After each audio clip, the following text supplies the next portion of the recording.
তো আমগো বাংলাদেশও তো মুসলমান কান্ট্রি, তো আমগো কি উচিত না হিন্দু গ্রুপ অত্যাচার করা, হ্যাঁ সুবিধা বঞ্চিত করা?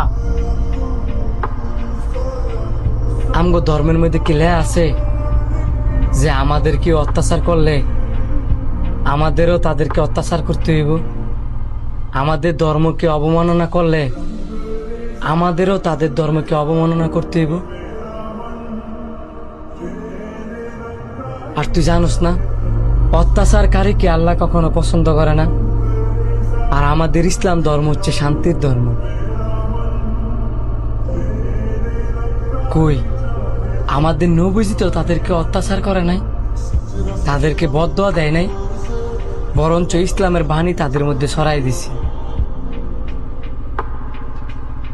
কে মুসলিম, কে হিন্দু, কে খ্রিস্টান, এগুলা যাচাই বাছাই না কইরা সবাই একসাথে মিলামিশা চলাটাই উত্তম। কারণ কে কখন কার বিপদে কাজে আসে কেউ বলতে পারে না।